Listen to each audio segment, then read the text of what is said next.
A spinster at 37, Eleanor had surrendered to society's cruel judgment until one bold man with the power to change it all entered her life. But what made the Duke risk it all for her, and would society ever forgive him for it? Hello, lovely. If Eleanor's journey is already touching your heart, I'd be so grateful if you'd show your support with a like or subscribe. It truly helps me bring you more stories of resilience, romance, and triumph over adversity. And I'd absolutely love to know, where in the world are you watching from? Drop your location in the comments below. I read every single message, and knowing this story is reaching hearts across the globe always brings the biggest smile to my face. Now, let's continue with Eleanor's extraordinary tale. London, May 1851. Rain tapped gently against the windows of Whitmore House as Lady Eleanor Whitmore sat in her favorite armchair, embroidery hoop resting forgotten in her lap. At 37 years of age, with chestnut hair now streaked with silver at her temples, she had long since accepted the label society had placed upon her, spinster. The grand library of Whitmore House was Eleanor's sanctuary. Towering mahogany bookshelves lined the walls from floor to ceiling, filled with volumes collected by generations of Whitmores. The room smelled of leather bindings, beeswax polish, and the lingering scent of lavender from sachets tucked between the cushions. Through the bay window, she watched raindrops transform the London streets into glistening ribbons of grey and amber as afternoon faded toward evening. Eleanor traced her finger along the delicate pattern she'd been stitching, a botanical study of roses, her particular passion. Unlike many ladies who took up embroidery merely to appear accomplished, Eleanor's interest in cultivating rare specimens had become genuine over the years. Her personal garden at the back of the Whitmore property showcased varieties she had nurtured with patient care, each one a small triumph against the passage of time. At her feet, Wellington, her brother's aging spaniel, released a contented sigh and shifted position, his greying muzzle resting on her slipper. In the reading chair across from her, Byron, a rather portly ginger cat, had claimed the seat hours ago and showed no inclination to surrender it. The cat's presence was testament to Eleanor's soft heart. He'd appeared at the kitchen door 2 winters past, half-starved and bedraggled, and she'd nursed him back to robust health despite the cook's protests about vermin. "You're both terribly spoiled," Eleanor murmured affectionately, though neither animal stirred at her voice. She set aside her embroidery and reached for the book on the side table, a treatise on botanical specimens of the British Isles. This was her life now. Quiet afternoons, loyal animals, the peaceful solitude of a well-ordered household. She had made her peace with it, mostly. The library door opened with a soft creak, and Mrs. Davies entered bearing a silver tea tray.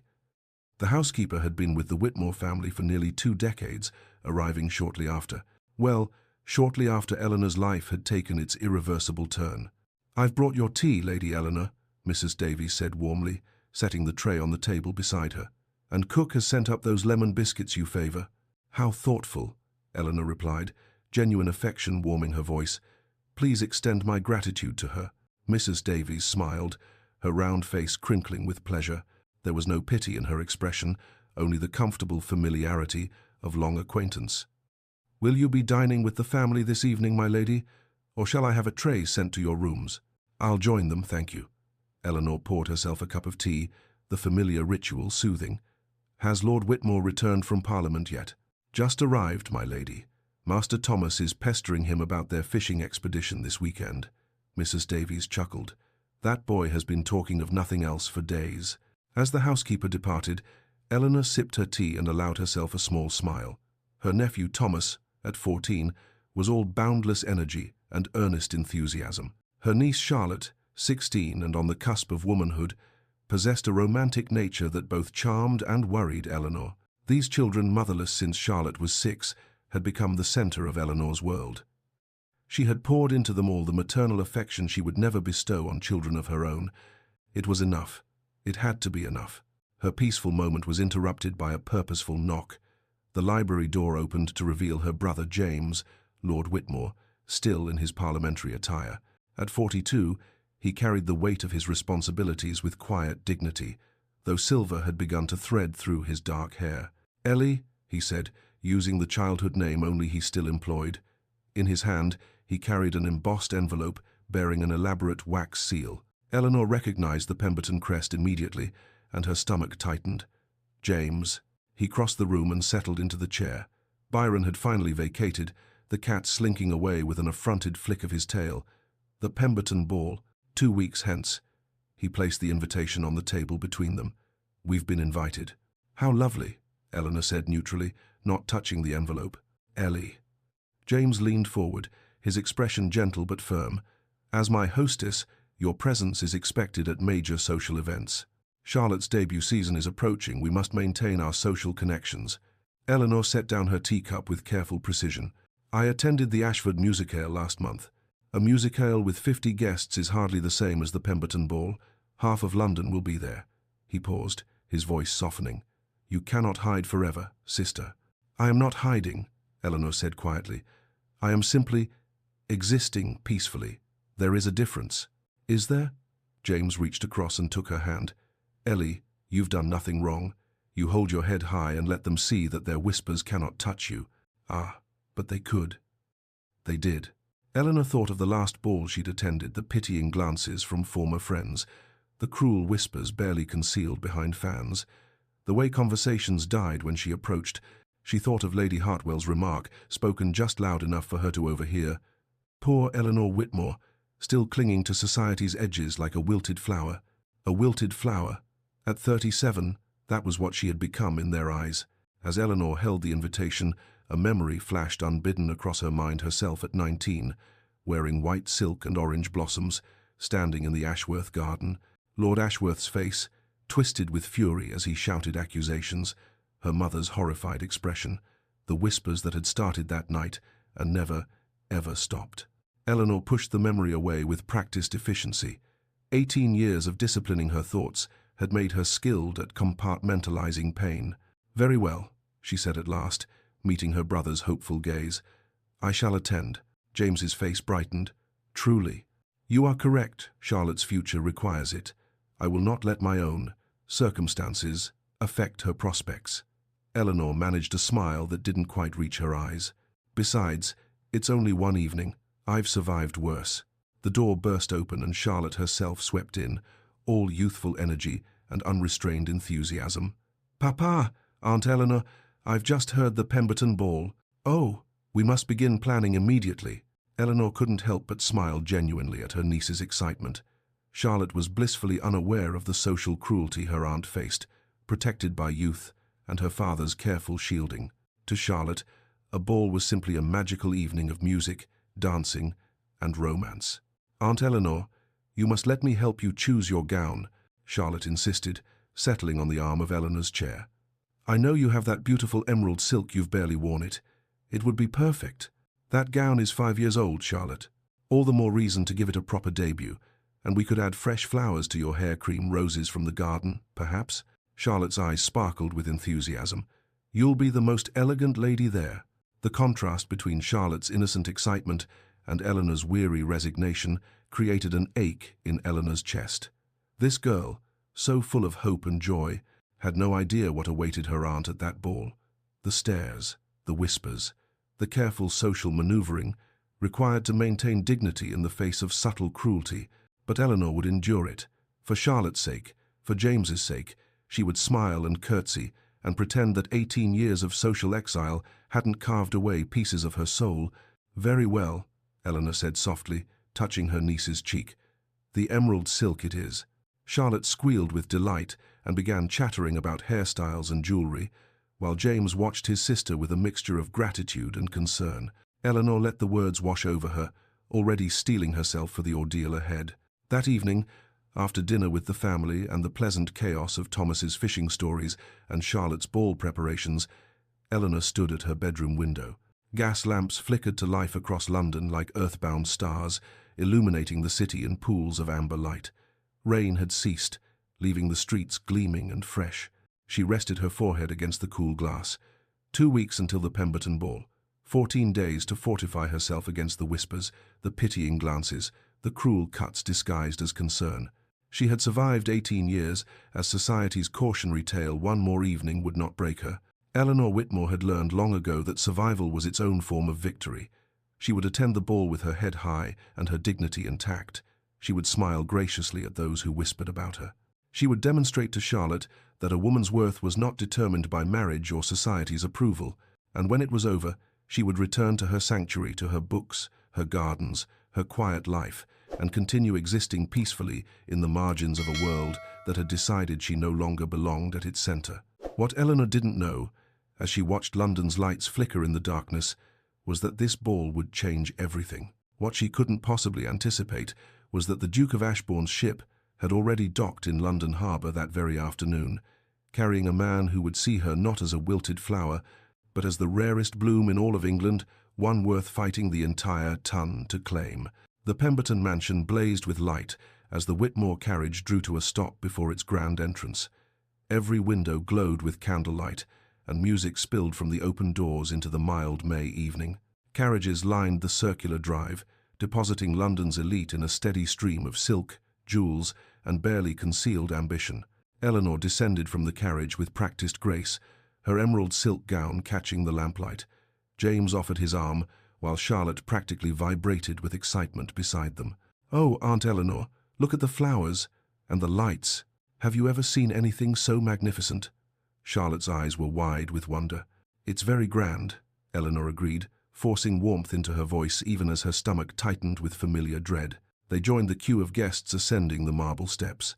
Eleanor kept her expression serene, her posture perfect armor fashioned from 18 years of practice.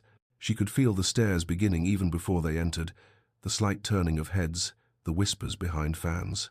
As they crossed the threshold into the entrance hall, Lady Hartwell's voice carried with deliberate clarity to her companion, though her words were clearly meant for Eleanor's ears. Poor Eleanor Whitmore, still clinging to society's edges like a wilted flower. Someone should tell her it's undignified at her age. Eleanor's fingers tightened imperceptibly on James's arm, but her expression never wavered. She had learned long ago that visible reaction only encouraged such cruelty. "Steady," James murmured, covering her hand with his own. They proceeded into the receiving line where Lady Pemberton, resplendent in purple satin and ostrich feathers, greeted them with the sort of effusive warmth reserved for those she considered socially useful. "Lord Whitmore, how delightful!" Lady Pemberton's smile was wide and brittle as porcelain. "And dear Charlotte, how you've grown. Quite the young lady now." Her gaze slid to Eleanor with notably less enthusiasm. "Lady Eleanor, how pleasant to see you." "Lady Pemberton, you've outdone yourself," Eleanor said smoothly, executing a perfect curtsy. "Your home is exquisite." They moved into the ballroom proper, and Charlotte gasped audibly. The room was indeed spectacular. Crystal chandeliers cast prismatic light across polished floors, banks of hothouse flowers perfumed the air, and an orchestra played from a gilded alcove. Ladies in jewel-toned gowns swirled across the floor in the arms of gentlemen in severe black evening dress. Charlotte was immediately claimed by a group of young ladies her age, leaving Eleanor standing with James at the room's periphery. "Would you like to dance?" James asked gently. "Not just yet. You should circulate. Lord Melbourne is here, and you've been wanting to speak with him about the reform bill." Eleanor manufactured a smile. "I'm perfectly content to observe." James hesitated, clearly torn between duty and concern for his sister. "Go," Eleanor insisted. "I'm fine." She watched him make his way across the room, then endured 30 minutes of polite torture. Former acquaintances approached with false concern, their questions barbed with subtle cruelty. "How brave of you to still attend these events. You must find all these young girls exhausting. Have you considered retiring to the country? I hear it's so peaceful for ladies of a certain age." Eleanor smiled and deflected, smiled and endured, until she felt she might shatter from the effort of maintaining her composure. When the opportunity presented itself, she slipped through the French doors onto the terrace. The cool May air was a blessing against her flushed cheeks. The terrace was mercifully empty, and Eleanor moved to the stone balustrade, gripping it with both hands as she drew in deep, steadying breaths. Through the windows, she could see the ball continuing, young women twirling in their partners' arms, their faces bright with joy and possibility. She wasn't bitter. Truly, she wasn't. She felt no resentment toward those girls with their whole lives spread before them like unwritten pages. But she mourned, quietly and privately, for the girl she had once been. The girl in the white ball gown who had believed in happy endings, who had trusted that truth would prevail, who had never imagined that one terrible night could rewrite the entire trajectory of her existence. Eleanor was so lost in thought that she didn't notice the sudden hush that fell over the ballroom behind her. The music faltered mid-note, conversations died mid-sentence, and a ripple of movement passed through the crowd like wind through wheat. The Duke of Ashbourne had arrived. Alexander Hartfield, Duke of Ashbourne, stood in the ballroom entrance with the unconscious command of a man born to power. At 35, he possessed an austere handsomeness, dark hair, steel-grey eyes, and a strong jaw that suggested both determination and dangerous temper when roused. He was tall, broad-shouldered, and carried himself with the relaxed confidence of someone who had never needed to prove his consequence. He had been absent from London for 3 years, travelling the continent, or so the rumours claimed, though no one knew precisely why he'd left or what had finally drawn him back. Every unmarried woman in the room and most of the married ones turned toward him like flowers seeking the sun. Mothers positioned their daughters with strategic precision. Lady Beatrice Caldwell, acknowledged as the season's reigning beauty, adjusted her décolletage and arranged herself prominently in his line of sight. Eleanor watched the spectacle through the French doors with detached amusement, the marriage mart in full predatory display. She almost pitied the Duke, though he seemed utterly unbothered by the attention, his expression remote and faintly bored. Then his eyes swept across the ballroom and stopped. On her. Eleanor froze, half hidden in the shadows of the terrace. Surely he was looking at something else, someone else. But no, his gaze was locked on hers with an intensity that made her breath catch. Without acknowledging Lady Pemberton's effusive greeting, without so much as a glance at the sea of eager faces turned toward him, Alexander walked directly toward the terrace doors, toward her. Panic fluttered in Eleanor's chest. This made no sense. She began to step away, intending to slip around the corner of the terrace and avoid what was surely about to be an awkward misunderstanding. "Lady Eleanor Whitmore, I believe." His voice stopped her deep, cultured, with an unexpected warmth that seemed at odds with his austere appearance. Eleanor turned slowly, her heart hammering. Up close, he was even more imposing, though not in a threatening way. There was intelligence in those grey eyes, and something else she couldn't quite identify. "Your Grace." She sank into a curtsy, her mind racing. Had they met before? Surely she would remember. "Forgive my presumption," Alexander said, "but might I have the honour of an introduction? I am Alexander Hartfield, Duke of Ashbourne." Yes, Your Grace, Lady Eleanor Whitmore." She was grateful, her voice emerged steady, even as confusion clouded her thoughts. "Would you honour me with the next waltz, Lady Eleanor?" Eleanor's mind went blank. Surely she had misheard. "I beg your pardon." "A waltz," he repeated, and there was something almost amused in his expression. "Would you dance with me?" "Your Grace, I think, perhaps you meant." She gestured vaguely toward the ballroom full of beautiful young women. "I meant exactly what I said." His voice was quiet but firm. "Lady Eleanor Whitmore, would you do me the very great honour of dancing with me?" For one suspended moment, Eleanor could only stare at him. This had to be some sort of cruel jest, a wager perhaps. Dance with the spinster, make her believe. "I have you," he said softly, and extended his arm. The words broke through her paralysis. Eleanor placed her hand on his arm, felt the solid warmth of him beneath the fine fabric of his coat, and allowed him to escort her back into the ballroom. The effect was instantaneous and electric. Every eye in the room fixed on them. Conversations ceased mid-word. Whispers erupted like wildfire, spreading from group to group with the speed of scandal. The Duke of Ashbourne was dancing with Eleanor Whitmore. Eleanor felt the weight of those stares like physical pressure, but Alexander seemed utterly unbothered. He led her onto the floor as the orchestra, recovering from their shock, struck up a waltz. His hand settled at her waist, his other hand clasping hers with gentle firmness, and they began to move. Eleanor had been an accomplished dancer in her youth, and some skills, it seemed, did not fade with time and disuse. Her body remembered the steps, the rhythm, even as her mind struggled to comprehend what was happening. "You dance beautifully," Alexander said. "Thank you, Your Grace." The formal response was automatic. "Tell me, Lady Eleanor, what occupies your time? What are your interests?" The question was so unexpected, so genuinely curious, that Eleanor answered truthfully, "I manage my brother's household. I've developed quite a passion for cultivating roses. I have a small garden where I've successfully hybridized several varieties. And I tutor my nephew in botany and literature when his regular instructors despair of keeping his attention." Alexander's expression warmed with what appeared to be genuine interest. "Hybrid roses? That requires considerable knowledge and patience. Which varieties have you been working with? And just like that, they were conversing, truly conversing, about grafting techniques and soil composition and the challenges of developing disease-resistant specimens. Eleanor found herself speaking with an animation she rarely displayed in public, and Alexander listened with focused attention, asking intelligent questions that demonstrated actual understanding of the subject. She almost forgot where she was, almost forgot the hundreds of eyes watching them, almost forgot that dukes did not dance with aging spinsters and engage them in serious botanical discourse. Then her foot caught slightly on her hem nerves, not clumsiness, and she stumbled. Alexander's hand at her waist tightened immediately, steadying her, drawing her fractionally closer. "I have you," he murmured, and there was something in his voice that made Eleanor's breath catch. The waltz ended too soon.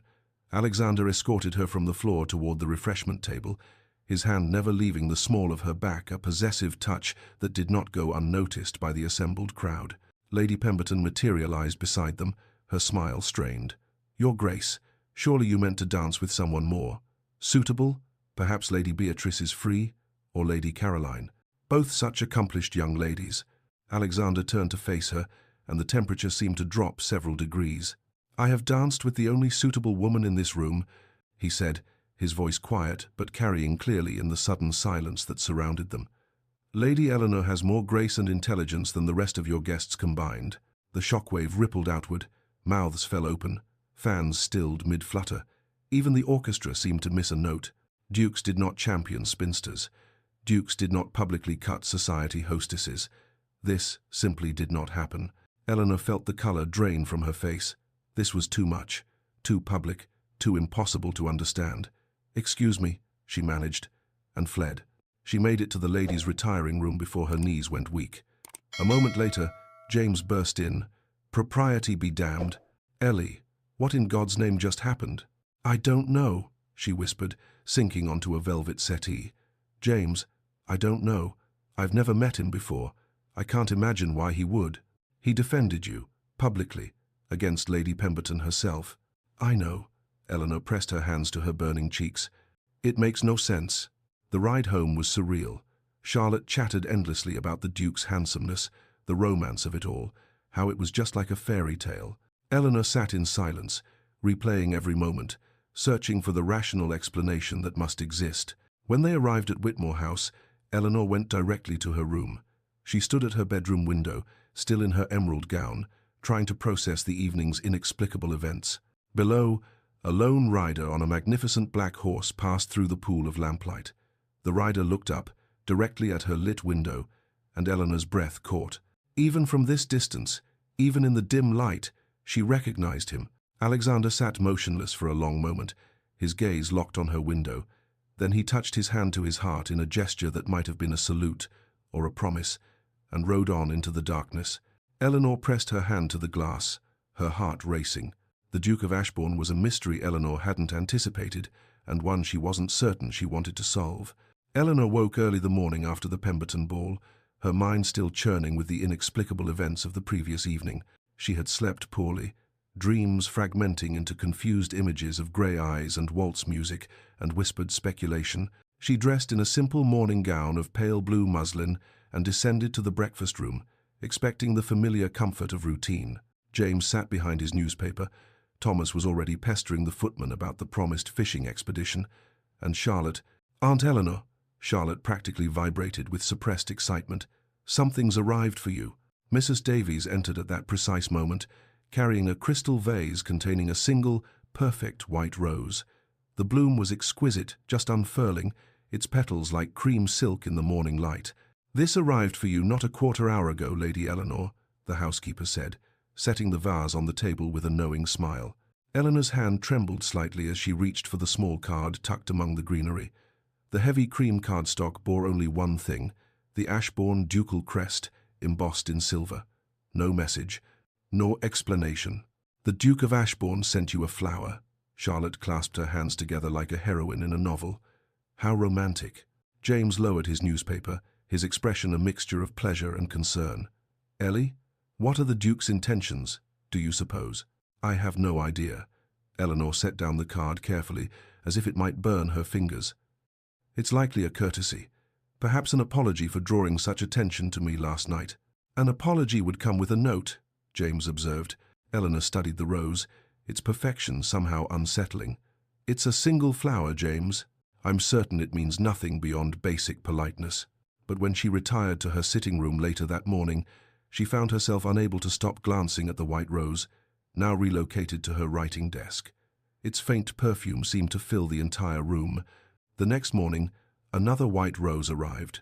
Same crystal vase, same cream cardstock bearing the Ashbourne crest, same absence of any written message. "Another one," Charlotte announced, dancing into Eleanor's sitting room. "Oh, Aunt Eleanor, this is so terribly romantic. The Duke is courting you."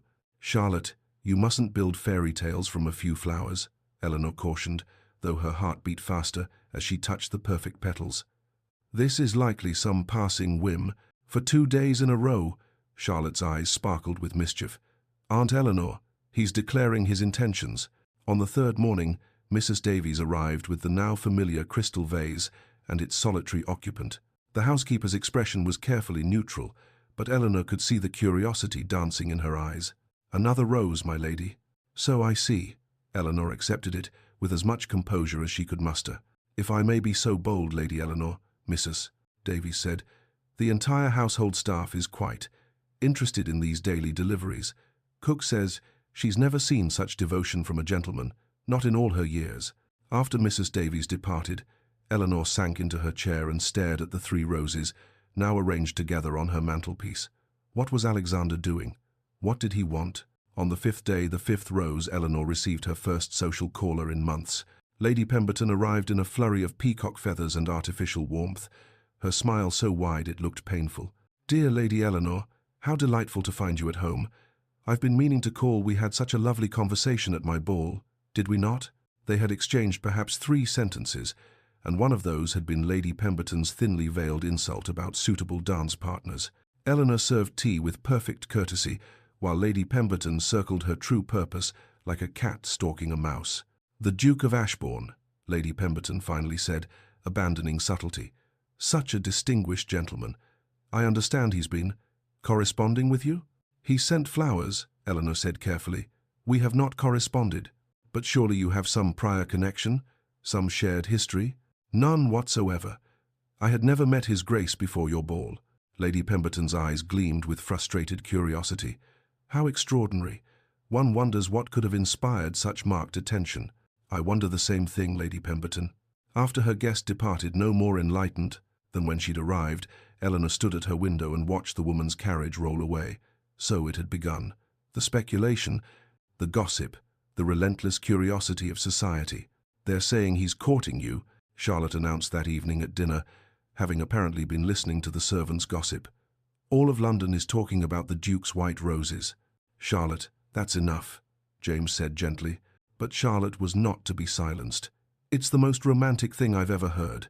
A duke so captivated by your intelligence and grace that he can't help but declare his admiration." "Charlotte," Eleanor set down her fork, "listen to me carefully. Men like the Duke of Ashbourne do not court women like me. I am 37 years old.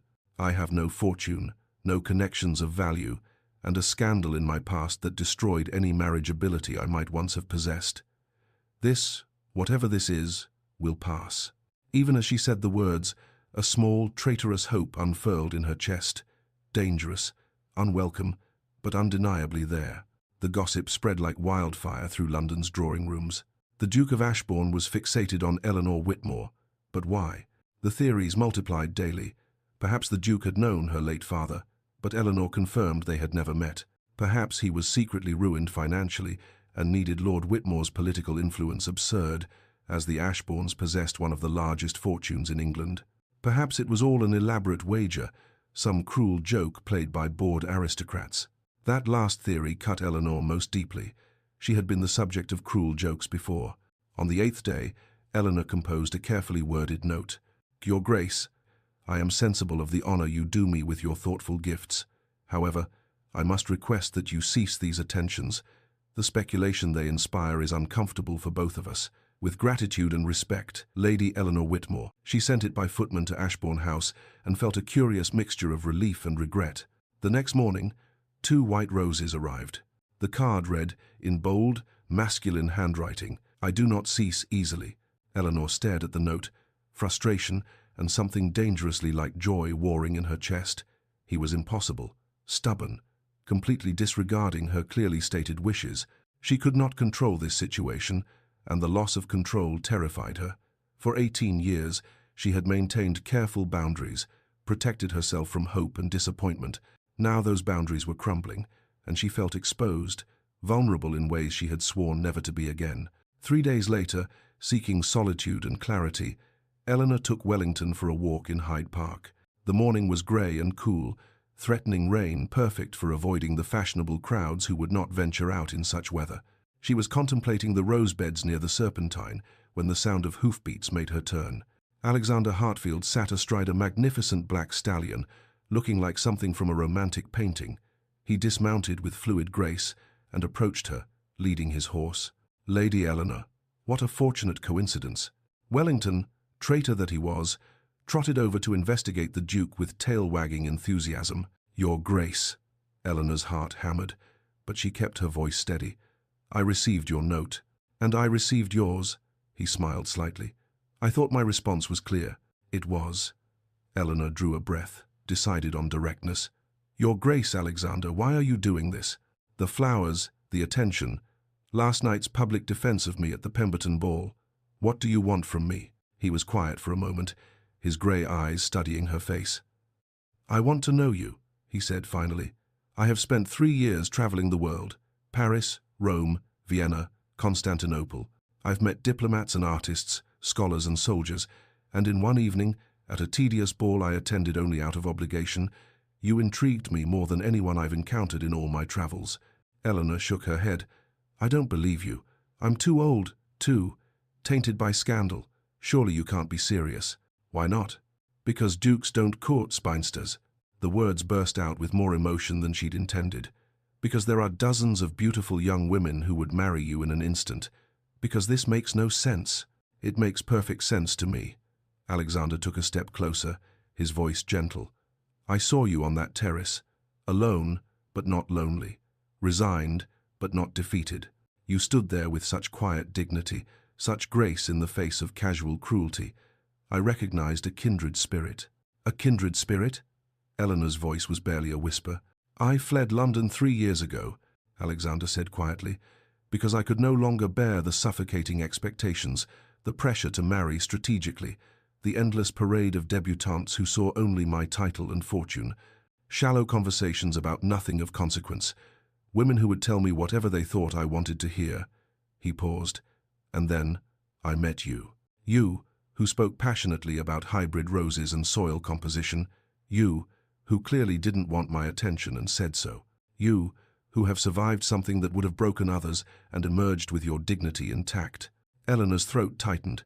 She wanted desperately to believe him, but fear held her back. "You don't know what you're saying. I was once society's darling, Your Grace, and then scandal destroyed everything. I am not the woman you imagine me to be." "I am not interested in society's opinion," Alexander said firmly. "I'm interested in yours, in who you are, not who they say you were." They stood in silence for a long moment, the grey morning light soft around them. Wellington had settled at their feet, content. "May I call on you?" Alexander asked. "Formally, with your brother present, entirely proper?" Eleanor knew she should refuse, should protect herself from the inevitable pain when this impossible situation collapsed. But looking into his eyes, seeing something that looked remarkably like hope reflected there. "Yes," she whispered, "you may call." His smile transformed his austere features into something approaching beautiful. Across London, in an elegantly appointed bedroom in Mayfair, Lady Beatrice Caldwell sat at her dressing table and read the society pages with mounting fury. The Duke of Ashbourne continues his unprecedented courtship of Lady Eleanor Whitmore, sending daily tokens of his esteem. Beatrice crumpled the paper in her fist. This was impossible, intolerable. She was the acknowledged beauty of the season, destined to be a duchess. And Alexander was wasting his attention on a washed-up spinster with a sordid past? She would not allow it. "Molly," she called to her lady's maid, "I need you to run an errand, a discreet errand." The maid appeared, curious and cautious. "Yes, my lady?" Beatrice smoothed the news sheet, her mind already racing through possibilities.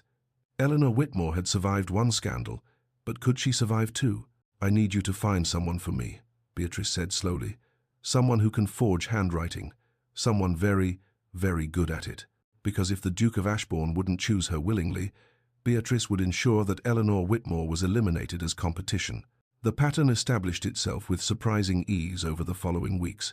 3 times each week, precisely at the proper calling hours, the Duke of Ashbourne's carriage would draw up before Whitmore House.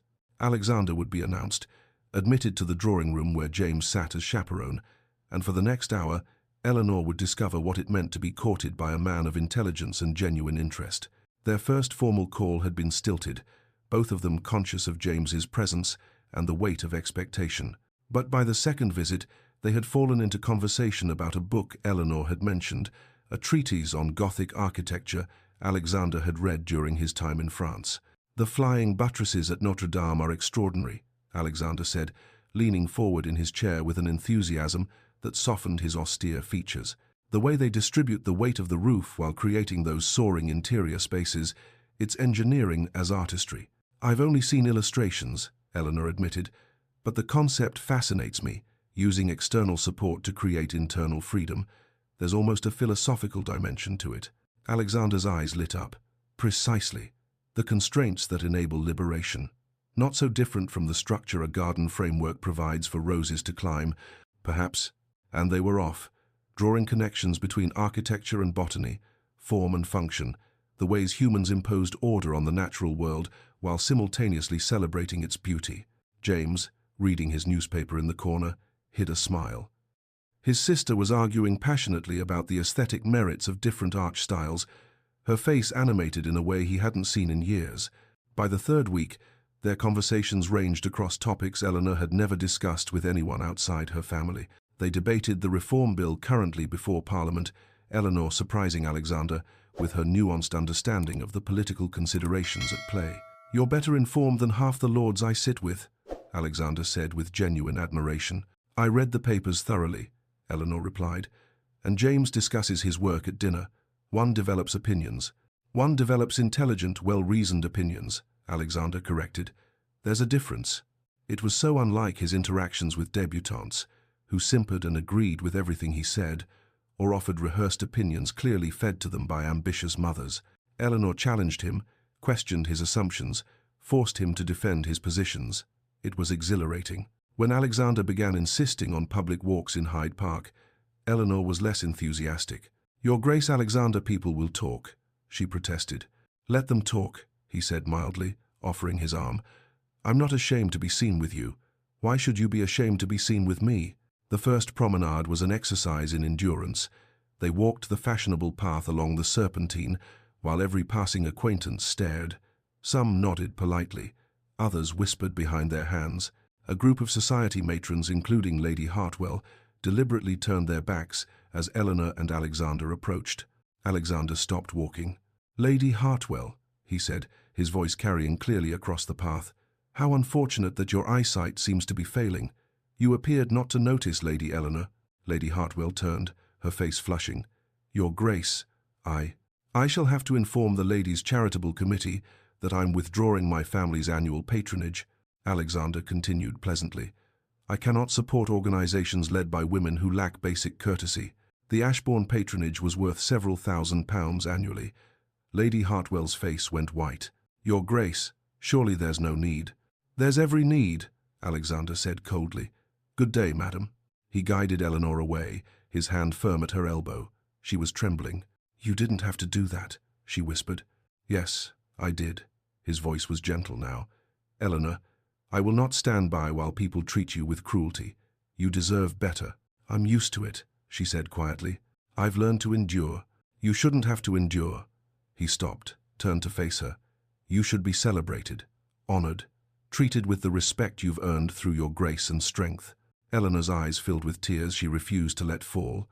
No one had fought for her like this in 18 years. As the courtship progressed, Alexander began to notice small things. The way Eleanor took her tea weak, with honey but no cream, how she favored her left ankle slightly on rainy days, an old injury she dismissed when he asked. Her habit of tucking her hair behind her ear when she was concentrating deeply on something, the way Byron the cat would materialize whenever she sat down, claiming her lap with proprietary insistence. He noticed everything because he couldn't stop watching her, couldn't stop wanting to know every detail, every quirk, every piece of the puzzle that was Eleanor Whitmore. "I would very much like to see your rose garden," he said one afternoon. "You speak of it so often, I'm curious to see the results of your work." Eleanor's face brightened with pleasure. "Truly, it's nothing grand, but I am rather proud of what I've accomplished." She led him through the house to the back garden, James trailing behind with an indulgent smile. The garden was indeed modest compared to the great estates Alexander had visited, but it was exquisitely maintained. Roses in various stages of bloom clustered along trellises and filled carefully tended beds. "This is my greatest success," Eleanor said, stopping before a bush covered in blooms of the most delicate blush pink. A hybrid between the Alba and the damask rose. It took 4 years to develop a stable variety, but look, the petals have the Alba's pure color, but the damask's rich fragrance.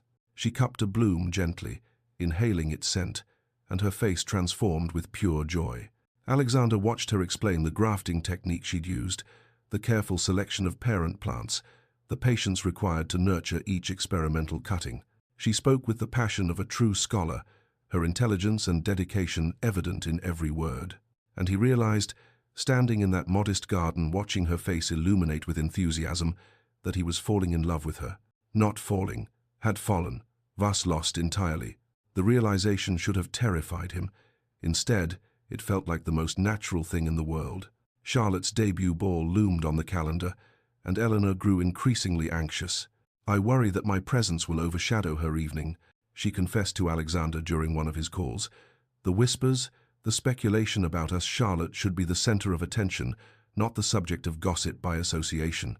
"Then we ensure she receives the attention she deserves," Alexander said firmly. "Eleanor, I would like to offer Ashbourne House as the venue for Charlotte's debut." Eleanor's eyes widened. "Your Grace, that's far too generous."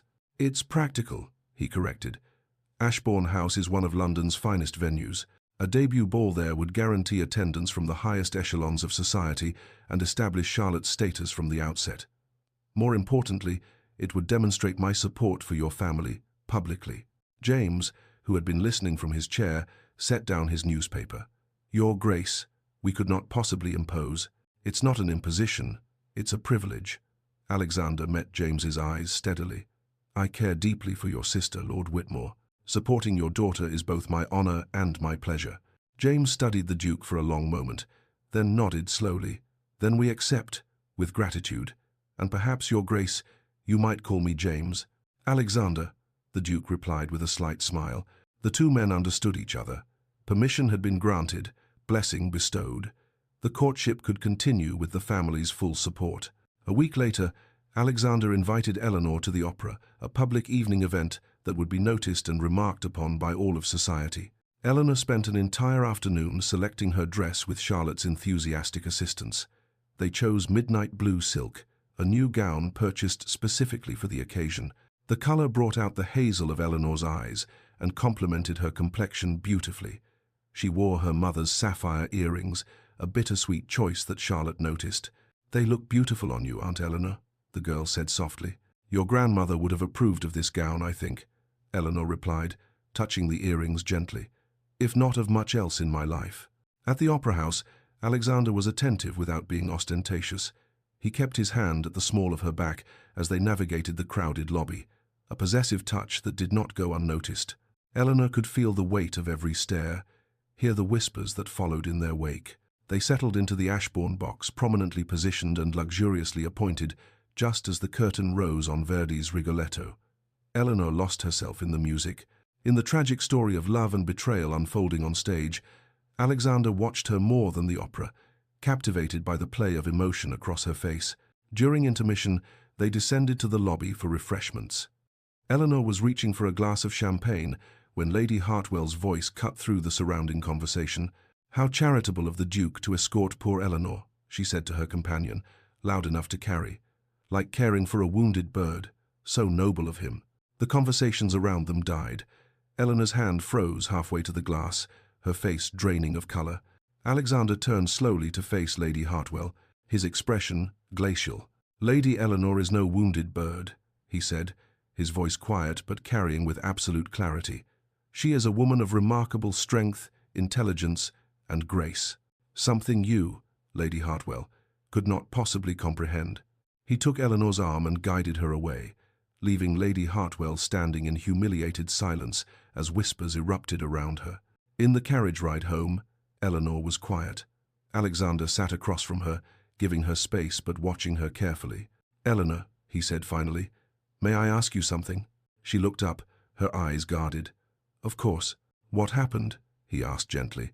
18 years ago. You mentioned a scandal, but you've never told me the details.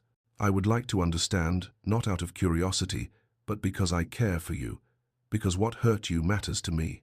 Eleanor was silent for so long Alexander thought she wouldn't answer. Then, quietly, she began to speak. "I was 19, still naive enough to believe that innocence was its own protection." Her voice was distant, lost in memory. "There was a garden party at the Ashworth estate. Lord Ashworth, a married man nearly twice my age, cornered me in the rose garden. He attempted to force himself on me. I fought him off and fled." Alexander's hands clenched into fists, fury rising hot in his chest. "He told everyone I had tried to seduce him," Eleanor continued, her voice steady now, practiced. "That I was a scheming girl who had lured him into a compromising situation. His wife believed him. Society believed him. And my mother," her voice broke slightly, "my mother believed him, over me, her own daughter, Eleanor." "She died 5 years ago," Eleanor said, without ever apologizing, without ever acknowledging that she'd been wrong. "The scandal destroyed any prospect of marriage, of course. No respectable man would have me. I became what you see now, a cautionary tale, society's spinster, the wilted flower everyone pities and no one wants." Alexander crossed to sit beside her, taking her hands in his. "You are none of those things. You are brave and brilliant and beautiful, and those who hurt you, who failed you, they were wrong. So completely, inexcusably wrong. Alexander, I will restore your reputation," he said fiercely. "I will make society see you as I see you. I swear it." Eleanor shook her head, tears sliding down her cheeks. "You can't fight 18 years of whispers. You'll only damage your own standing." "I don't care about my standing," he said.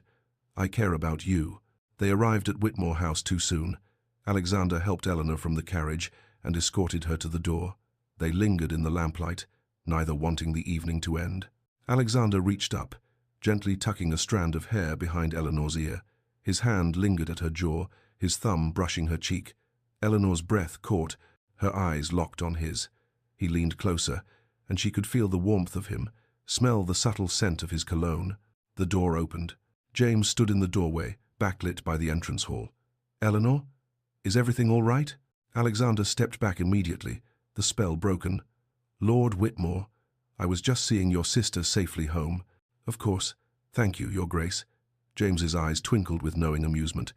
"Eleanor, you should come in. It's getting late." Eleanor touched her cheek where Alexander's hand had rested, murmured good night, and fled inside. In her room, she stood before her mirror and pressed her fingers to her jaw, still feeling the ghost of his touch. She was falling in love, had fallen in love, and the terror of it was overwhelming. Because love meant vulnerability, meant risking the kind of pain she'd sworn never to endure again. But oh, what if this time was different?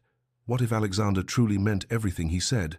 Across London, in a dim tavern near the docks, Lady Beatrice Caldwell sat across from a man whose weathered hands marked him as a skilled craftsman. "Can you do it?" she asked, sliding a sample of Eleanor's handwriting across the scarred table, a document stolen from a charitable committee Eleanor had briefly served on years ago. The forger studied the writing carefully, his eyes sharp despite the poor light. "I, a clean hand, well-educated. I can match it. And the paper, the ink, everything must be authentic. I know my business, milady." He named his price. Beatrice didn't flinch. She counted out the coins and added more. "I need 6 letters.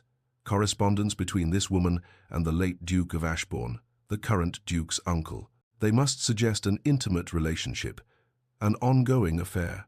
Shouldn't be difficult." The forger pocketed the coins. "When do you need them?" "1 week," Beatrice said. "They must be ready in 1 week." The timing was perfect.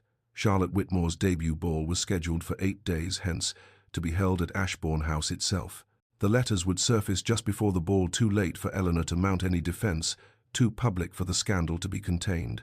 Beatrice smiled into her wineglass as the forger departed with his commission. In 1 week, Eleanor Whitmore would be ruined beyond even the Duke's ability to save her. Alexander would see the spinster for what she truly was, a desperate, grasping woman who had pursued his family before.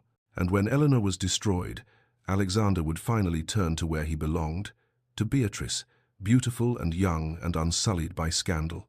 Everything was falling into place. Ashbourne House had been transformed into a fairyland. Eleanor walked through the grand ballroom 3 days before Charlotte's debut, marveling at the changes. Crystal chandeliers had been polished until they sparkled like captured starlight. The floors gleamed like mirrors. Hothouse flowers filled every alcove, their perfume sweet and heady in the air, and everywhere were white roses. They cascaded from garlands along the walls, filled enormous vases on every table, twined through the balustrade of the musicians' gallery. Hundreds upon hundreds of perfect white blooms, a private tribute only she and Alexander would truly understand. "Do you approve?" Alexander's voice came from behind her. Eleanor turned, her heart catching as it always did when she saw him. "It's breathtaking. Charlotte will be overwhelmed." "I didn't do it for Charlotte." He crossed to her, taking her hand in his. They were alone. James had stepped away to confer with the wine steward. "Eleanor, after the ball, I intend to speak to your brother, formally." Her breath stopped. "Alexander, my intentions are marriage," he said quietly, his grey eyes intense on hers. "I'm going to ask for your hand. I wanted you to know, to prepare yourself for the question I'll pose." Eleanor's eyes filled with tears. "You're certain? Even with everything in my past?" "Especially because of everything in your past," he said fiercely. "You've survived what would have destroyed others. You're brave and brilliant, and everything I never dared hope to find. Eleanor Whitmore, I love you." The words hung in the air between them, precious and terrifying. "I love you too," she whispered. "I'm terrified of how much I love you." He smiled, lifting her hand to kiss her knuckles. "Then be terrified together with me. Say yes when I ask." Eleanor laughed, a sound caught between joy and tears. She was happier than she'd been in 18 years, and that happiness terrified her more than anything else, because happiness had always been snatched away just when she dared to reach for it. "Don't look so frightened," Alexander murmured. "This time will be different, I promise you." If only she could believe that promises held any power against fate. The morning of Charlotte's debut ball dawned bright and clear, a perfect May day. Eleanor woke early, her mind already cataloguing the 1,000 details that still needed attention. Flowers to be checked, place cards to be verified, the supper menu to be confirmed one final time. She was reviewing the guest list in the morning room when the butler appeared, his face grave. "Lady Eleanor, Lord Whitmore has just arrived. He asks that you attend him in the study immediately." Something in the man's tone made Eleanor's stomach drop. She set aside the guest list with hands that had begun to tremble and followed him to James's study. Her brother stood at the window, his back to the door. In his hands, he clutched a sheaf of papers. "James, what's happened?" He turned, and Eleanor's breath caught at the devastation in his face. Without a word, he held out the papers. They were letters, 6 of them, written in a hand that looked remarkably, horrifyingly like her own. "My darling Duke, last night's stolen hours in your arms were heaven itself. How cruel that we must hide this love, that society's constraints keep us apart. But I would endure any scandal, any disgrace, for one more taste of your kiss." Eleanor's vision blurred. The words swam before her eyes, intimate and explicit, describing an affair that had never existed with a man she'd barely known. "These are addressed to your late uncle," James said, his voice hoarse. "To the late Duke of Ashbourne. They're dated over a 5-year period, ending just before his death." "I didn't write these." Eleanor's voice emerged as a whisper. "James, I swear to you, I never—" "I know." He crossed to her, gripping her shoulders. "I know you didn't. But Ellie, they arrived at my club this morning. By noon, copies had been delivered to every major household in London. The scandal sheets will have them by evening." Eleanor sank into a chair, the letters falling from nerveless fingers. This couldn't be happening. Not now. Not when she'd finally dared to hope. "I met the late Duke perhaps 3 times, she said numbly. "Always at public functions, always in full view of dozens of witnesses. This is a fabrication, a forgery. I believe you, but society won't." James knelt before her chair. "The handwriting is nearly perfect, Ellie. Whoever did this was very, very skilled. And the timing, the ball. Eleanor's eyes widened with horror. Charlotte's debut is tonight. We could cancel. No. Eleanor stood abruptly, her mind racing despite the shock. If we cancel, Charlotte's reputation is ruined before she's even debuted. Society will assume we're fleeing in disgrace, that the letters prove my guilt. But if we proceed, I leave.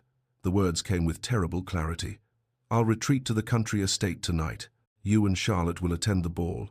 You'll make my excuses illness, perhaps, and you'll weather this as best you can. Ellie, I won't let you run. I'm not running. I'm protecting Charlotte. Eleanor's voice hardened with determination. This scandal, this lie will not destroy her future. I won't allow it. She walked to the door, then paused. Have the servants begin packing my trunks. I'll leave after dark, before the ball begins. In her room, Eleanor moved through the motions of preparation mechanically. She directed which gowns to pack, which books, which personal items. The maid worked silently, tears streaming down her face. But Eleanor found she couldn't cry. The shock had numbed her too completely. This was a nightmare, a carefully orchestrated destruction. But who hated her enough to do this? Who had access to her handwriting, the skill to forge it so perfectly? The questions circled endlessly, unanswerable. At Ashbourne House, Alexander stood in the ballroom, overseeing the final preparations, when his secretary appeared, his face ashen. Your Grace, I'm sorry to interrupt, but you need to see this immediately. The scandal sheet was still damp from the press. Alexander read the headline and felt the world tilt beneath his feet. Shocking letters reveal Lady E. W. is intimate affair with late Duke. He scanned the excerpts printed below, fury rising hot and fierce in his chest. This was a lie, an obvious, malicious lie. His uncle had been devoted to his wife until her death. The man had spoken of little else in his final years but his grief at losing her. The idea that he'd conducted an affair with Eleanor or anyone was absurd. Summon my solicitor, Alexander snapped, and find me the best handwriting expert in London. I want them here within the hour. Your Grace, the ball. Damn the ball! Alexander crumpled the scandal sheet in his fist. Someone has deliberately fabricated evidence to destroy Lady Eleanor's reputation. I will not allow it. His man of affairs arrived first, followed quickly by the solicitor and a gentleman who specialized in document authentication. Alexander spread the letters across his desk. Copies had been delivered to Ashbourne House as well, and watched the expert examine them with a magnifying glass. Well? Alexander demanded. Masterful work, the expert said slowly. The hand is nearly perfect, but there are inconsistencies. The ink formulation is wrong for the dates, given this particular mixture wasn't available until 2 years ago. And this paper, he held one letter to the light. The watermark dates from last year. These letters could not possibly have been written when they claim. Can you prove it? In court? Absolutely. But Your Grace, the ball is in 5 hours. Society has already seen these letters. Even if we prove them false eventually, the damage is done. Alexander's jaw clenched. Ready your evidence. We'll need it. He turned to his secretary. Order my horse. I'm going to Whitmore House. Alexander didn't wait to be announced. He strode past the protesting butler and found James in the entrance hall. Where is she? Your Grace, Eleanor cannot receive. Where is she? James's shoulders sagged. The library. Alexander found Eleanor surrounded by half-packed trunks, directing servants with mechanical precision. Her hair had come loose from its pins, her dress was rumpled, and her eyes were red-rimmed from crying. She looked up as he entered, and her composure cracked. You shouldn't be here. Where else would I be? He dismissed the servants with a gesture, closed the door, and crossed to her. Eleanor, you have to distance yourself from me. The words tumbled out desperately. Alexander, your association with me will destroy your standing. Society will. Do you truly think I care about standing? He gripped her shoulders, forcing her to meet his eyes. About their opinions? About any of it? Eleanor, I love you. That hasn't changed. That will never change. Eleanor froze, tears sliding down her cheeks. Alexander, you can't. No one has said those words to me in 18 years. Then they were all fools. He pulled her into his arms, holding her as she shook. I will prove these letters false. I will expose whoever did this. I swear it to you. There isn't time, she whispered against his chest. The ball is tonight. Charlotte, come to the ball with me. She pulled back, staring at him as if he'd lost his mind. "I can't. My presence would ruin Charlotte's debut." "Then don't come to the ball," Alexander said, his mind racing. "But don't flee London either. Stay at Ashbourne House, as my guest, under my protection." "That's highly irregular." "I don't care." He cupped her face in his hands. "Eleanor, I will not let you run. I will not let them destroy you. Trust me, please." Eleanor looked into his eyes and saw absolute certainty. He meant every word. "All right," she whispered. "I'll stay." James agreed to the arrangement, though his face was tight with worry. Eleanor was transferred to Ashbourne House in a closed carriage, but of course, society saw. Servants talked. By evening, every drawing room in London buzzed with speculation about Lady Eleanor taking refuge in the Duke's own home. Eleanor sat alone in Alexander's library while, in the ballroom, 3 floors above, Charlotte's debut ball began. She could hear the faint strains of music, the muffled sound of hundreds of voices. She imagined Charlotte in her white debut gown, hoped desperately that her niece's evening wouldn't be ruined by association with her scandalous aunt. The library door opened. Alexander stood on the threshold, magnificent in formal evening dress. "I thought you were opening the ball," Eleanor said. "I am, but I wanted to see you first." He crossed to her, kissed her forehead gently. "Stay here. No matter what you hear, stay here. Trust me." Then he was gone, leaving Eleanor alone with her fears. The Ashbourne ballroom glittered with the cream of London society. Despite the scandal, or perhaps because of it, no one had dared refuse the Duke's invitation. They came to gawk, to whisper, to witness what promised to be a spectacular social disaster. Charlotte stood with James near the refreshment table, her young face pale but determined. Lady Beatrice Caldwell positioned herself prominently near the entrance, her beauty on full display, a small smile playing at her lips. Alexander entered alone. The orchestra fell silent. Hundreds of faces turned toward him. He walked to the center of the ballroom and raised his hand for attention. "Ladies and gentlemen," his voice carried clearly through the vast space, "I thank you for attending this evening. Before we begin the festivities celebrating Miss Charlotte Whitmore's debut, I have something to say regarding her aunt, Lady Eleanor Whitmore." The room held its collective breath. Lady Eleanor, a woman of impeccable character and unblemished honor, has been the victim of a malicious forgery. Letters allegedly written by her to my late uncle are fabrications, clever ones, but fabrications nonetheless. I have engaged experts who will prove this conclusively. Shocked murmurs rippled through the crowd. "I am working to expose the perpetrator of this crime," Alexander continued, his voice hard as steel. "And I promise you this, anyone who repeats these lies, anyone who maligns Lady Eleanor's character, will answer to me personally. Am I understood?" Stunned silence. Dukes did not make public threats. Dukes did not defend compromised women. This was unprecedented. Lady Beatrice, sensing her moment, glided forward with practiced grace. "Your Grace, surely, you must see that you've been deceived. These letters—" "Lady Beatrice," Alexander's voice dropped several degrees, "you will not speak of Lady Eleanor in my presence again. Am I understood?" Beatrice stopped as if struck. "Your Grace, I only meant to—" I understood." "Yes, Your Grace," she whispered, her face burning with humiliation. This wasn't how it was supposed to happen. He was supposed to abandon Eleanor, to turn to Beatrice for comfort. Instead, he'd publicly defended the spinster and cut Beatrice herself before all of society. She retreated to the edge of the ballroom, her mind racing. She'd miscalculated badly. In the library, Eleanor heard none of this. She sat in the gathering darkness, staring at nothing, when the door burst open. James stood there, a locked wooden box in his trembling hands. "Ellie," his voice was hoarse, "I need to tell you something I should have told you 18 years ago." He set the box on the desk, his hands shaking so badly he could barely manage the key. "I've been carrying this since the original scandal," James said. "Since Lord Ashworth's accusations.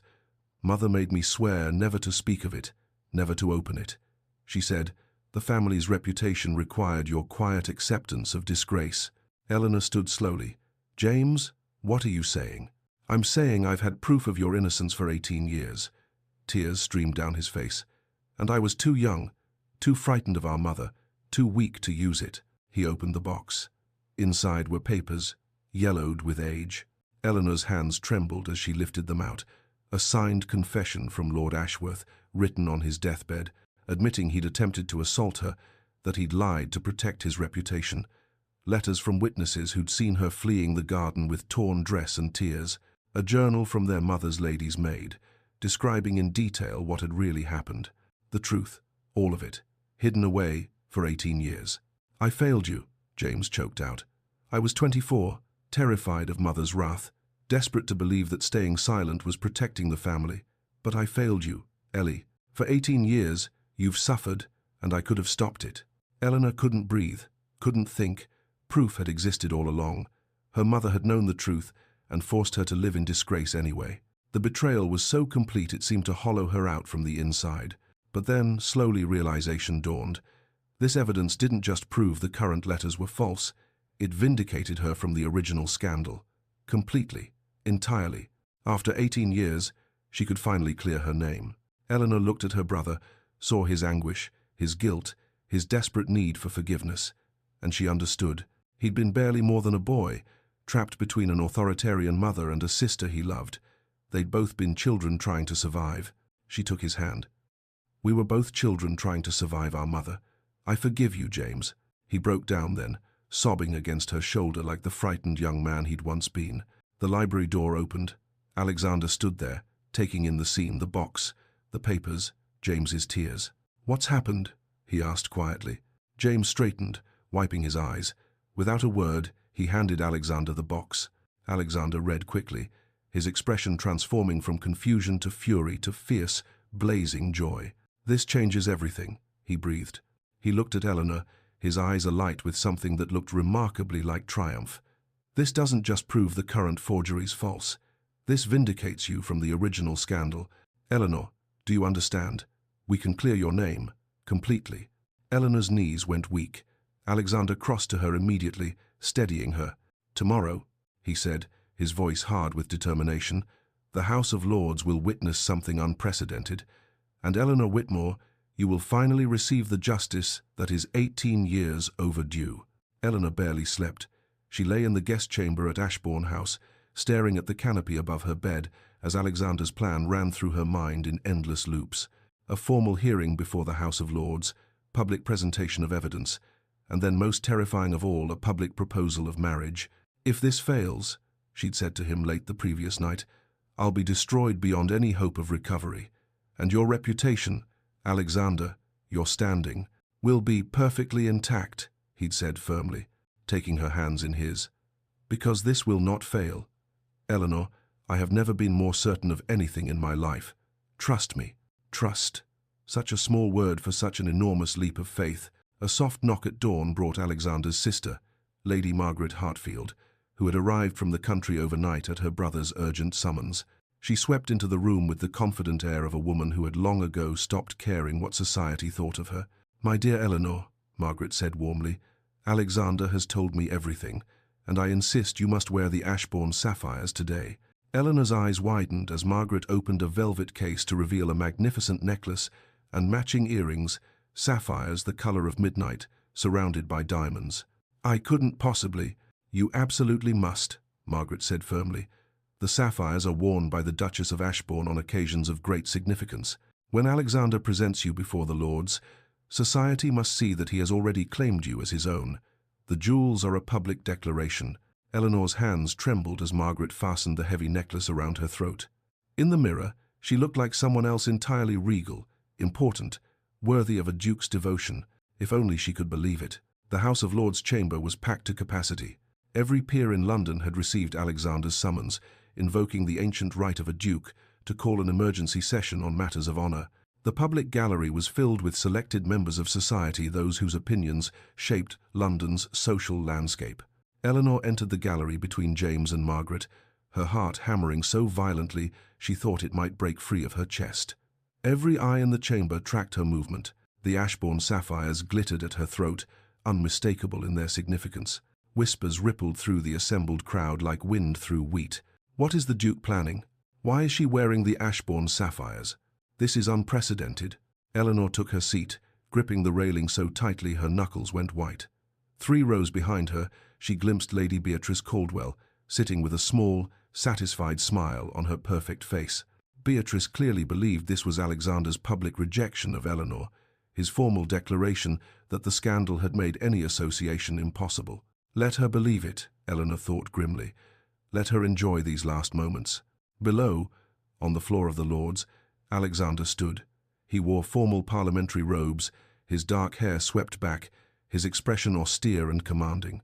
He looked every inch the powerful duke he was.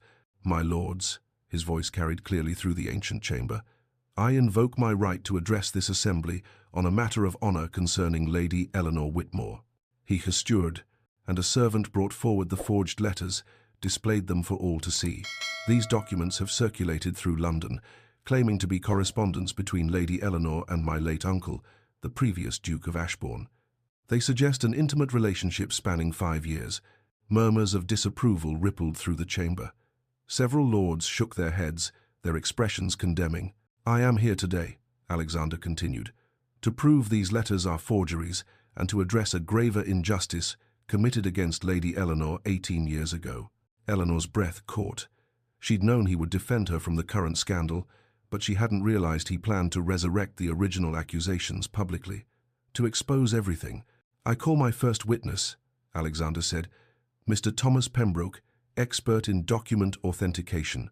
The handwriting expert took his position, explained his credentials with calm authority, then proceeded to dismantle the letters methodically.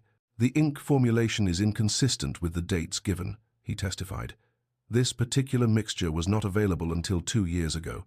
The paper bears a watermark from a manufacturer who only began operations last year. These letters could not possibly have been written when they claim." He produced a magnifying glass, showed the lords the inconsistencies in the handwriting, tiny variations that proved the hand was not Eleanor's, but someone copying hers with great skill.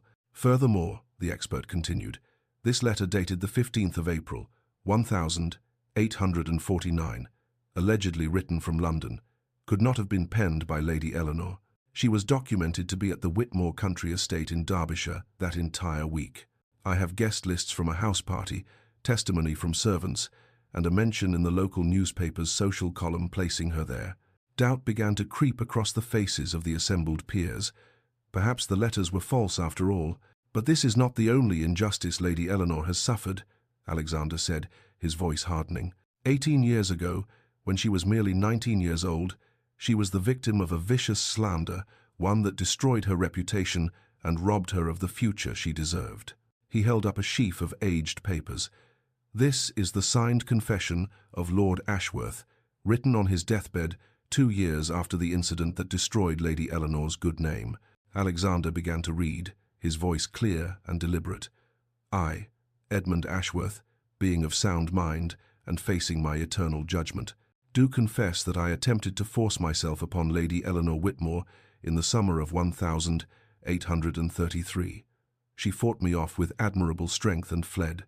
To protect my reputation and marriage, I claimed she had attempted to seduce me. This was a lie. Lady Eleanor was entirely innocent. I have carried this guilt for 19 years, and I pray she can forgive me, though I have no right to ask it." Shocked silence filled the chamber. Eleanor gripped the railing, tears streaming down her face. To hear those words read aloud, to have the truth spoken in this place of power, it was almost too much to bear. "I also have testimony," Alexander continued, "from 3 witnesses who saw Lord Ashworth emerge from the garden that day dishevelled, furious, his cravat torn, who saw Lady Eleanor minutes later with her dress torn, her face bruised, weeping, who heard Ashworth threaten that if she spoke against him, he would destroy her." He read the witness statements one by one, each account corroborating the others, painting a picture of a young woman assaulted and then slandered by a powerful man who knew society would believe him over her. The chamber erupted. "This is an outrage. That poor girl. We believed Ashworth's lies." In the gallery, several women wept openly. Some of the lords looked ashamed they had been part of that society, had believed those lies, had turned their backs on an innocent young woman. One elderly peer, Lord Fitzwilliam, who had been a close friend of Ashworth's, stood abruptly. "This is conjecture and hearsay. Ashworth is dead and cannot defend himself. I will not see his memory slandered." Alexander's voice cut through the chamber like a blade. "My lord, are you calling me a liar?" The temperature seemed to drop. Every person in the room understood what Alexander was really asking. Are you prepared to face me personally on this matter? It was a veiled challenge to a duel, and no one challenged a Duke of Ashbourne on a matter of honor. Lord Fitzwilliam's face went white. He sat down abruptly. No, Your Grace, I meant no offense. Then let there be no further dispute, Alexander said coldly. He turned, and his eyes found Eleanor in the gallery. His expression softened, transformed from ice to warmth in an instant. Lady Eleanor Whitmore has endured 18 years of undeserved scorn, he said, his voice gentle now. I will not allow one more day of it. This chamber has witnessed her complete vindication. Now witness my devotion. He looked directly at her. Lady Eleanor, will you stand? Eleanor's heart stopped. Beside her, James squeezed her hand, and Margaret gave her an encouraging nod. On trembling legs, Eleanor rose, supported by their steady presence, every eye in the chamber fixed on her. She stood in the gallery wearing the Ashbourne sapphires, tears streaming down her face, and waited for Alexander to speak. Eleanor, he said, and his voice carried clearly through the hushed chamber, you are the finest woman I have ever known, brilliant in your mind, resilient in your spirit, dignified in the face of cruelty that would have broken lesser souls. Will you consent to be my wife, my Duchess, my partner in all things? The chamber held its collective breath. This had never happened. A duke proposing marriage in the House of Lords itself. Eleanor's voice emerged clear despite her tears. Yes, 1,000 times, yes. Half the chamber erupted in shocked disapproval. This was improper, irregular, unprecedented. Half erupted in reluctant admiration. What a gesture! What devotion! The gallery exploded in whispers that rose to a roar. Alexander's voice cut through the chaos. Let it be recorded in the official minutes of this session that any insult to my future Duchess is an insult to the crown itself, to this house, and to me personally. Then he did something that shocked even those who thought they could no longer be surprised. He left the floor of the Lords, climbed the stairs to the public gallery, breaking every protocol, and took Eleanor's hand in his. He kissed her hand before everyone, a restrained but deliberate gesture, a public claiming that could not be misunderstood. The Duke of Ashbourne and his vindicated bride to be stood together as equals, while London's entire power structure watched in stunned silence. Your Grace, one of Alexander's men appeared at his elbow. We have additional information regarding the forged letters. Alexander nodded. Bring in the witness. A terrified lady's maid was escorted into the chamber. She stood trembling on the floor of the Lords, her eyes darting around the imposing space. Tell them, Alexander said, not unkindly. Tell them what you told my investigators. Lady Beatrice Caldwell hired me to forge the letters, the maid said, her voice shaking. She gave me a sample of Lady Eleanor's handwriting, stolen from a charitable committee document. She paid a man to copy the writing, told him what to say in the letters. She said it had to be ready before Miss Charlotte's debut ball. Every head in the gallery turned toward Beatrice. She stood frozen, her face white as parchment, her perfect composure shattered, her scheme, her malicious plot, exposed before all of London. The whispers turned on her now, sharp and condemning. She tried to destroy Lady Eleanor. Out of jealousy. How utterly despicable. Beatrice's social death was instantaneous and complete. She fled the gallery, her sobs audible even as she ran. Alexander escorted Eleanor through the gauntlet of peers as they exited the chamber. Some bowed respectfully, acknowledging the future Duchess of Ashbourne. Others turned away in embarrassment, ashamed of the role they'd played in her persecution. In the privacy of Alexander's carriage, Eleanor finally allowed herself to break down. 18 years of pain, of holding herself together, of enduring it all, came pouring out in great, racking sobs. Alexander pulled her into his arms and held her as she wept, murmuring soft reassurances, stroking her hair. Never again, he promised fiercely. Never again will anyone make you feel less than you are. You are extraordinary, Eleanor, my Duchess, my love, and I will spend the rest of my life making certain you never doubt your worth again.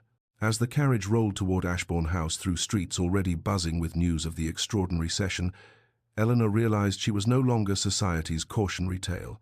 She was the Duke of Ashbourne's chosen bride, vindicated and valued and loved, and her story was finally her own to write. London exploded with gossip the moment news spread from the House of Lords. The same scandal sheets that had gleefully printed the forged letters now fell over themselves, printing retractions and apologies. Lady Eleanor Whitmore vindicated. Duke exposes 18-year injustice. The headlines grew more dramatic by the hour, each paper trying to outdo the others in their suddenly fervent defense of Eleanor's character. Families who had shunned Eleanor for years now desperately sought audiences with the future Duchess of Ashbourne. Flowers arrived by the cartload at Ashbourne House. Invitations poured in. Apology letters written on the finest stationery expressed shock and dismay that anyone could have believed such terrible lies. Eleanor received none of them for the first week. She remained sequestered at Ashbourne House, processing 18 years of vindication. The truth had set her free, but freedom after so long in chains required adjustment. She walked the gardens, sat in the library with Byron purring in her lap, and slowly, very slowly began to believe that this was real. Lady Beatrice Caldwell's fate was swift and merciless. Her father, the Earl of Thornbury, disowned her publicly in a statement printed in every major newspaper. Asterisk. The Earl wishes it known that his daughter's actions were undertaken without his knowledge or consent, and that she no longer represents the Caldwell family name. Asterisk. Beatrice was sent to a remote estate in the Scottish Highlands, barred from London society indefinitely. Some whispered she would never be allowed to return. "Do you want to press charges?" Alexander asked Eleanor one afternoon as they walked through the Ashbourne House gardens. "We have evidence of her crime. She could face prosecution." Eleanor was quiet for a long moment, considering. Part of her, the part that had suffered for so long, wanted justice, wanted Beatrice to face legal consequences for what she'd done. But a larger part simply wanted peace. "She's already destroyed," Eleanor said finally. "Her reputation is ruined, her family has cast her out, and she'll live in exile for the future. I won't add to that. I won't become her someone who inflicts pain because pain was inflicted on me." Alexander studied her face, then lifted her hand to kiss her knuckles. "You are extraordinary. You know that?" "I'm tired," Eleanor said honestly. "Tired of anger, of bitterness, of carrying the weight of other people's cruelty. I just want to be happy now." "Then happy you shall be," Alexander promised. Society noted the contrast, Eleanor's grace versus Beatrice's malice.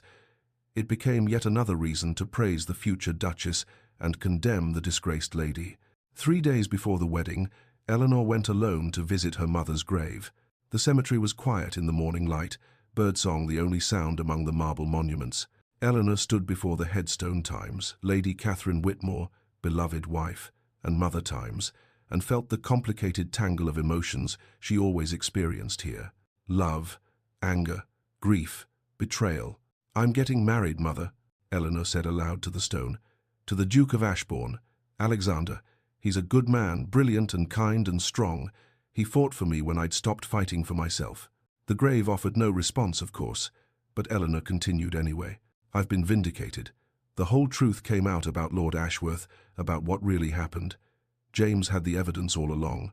You made him hide it, made him swear to protect the family name instead of protecting me."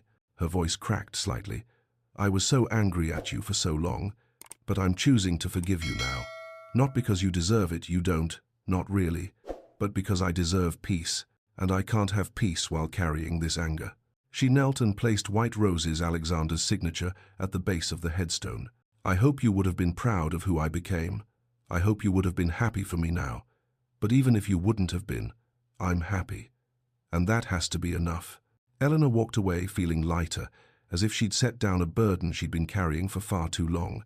The past no longer owned her. She was free. The wedding would take place at Westminster Abbey, Alexander had insisted. "Your wedding will be a public celebration," he'd said firmly when Eleanor suggested something smaller. "After years of public scorn, London will witness your triumph." Eleanor personally selected every name for the guest list.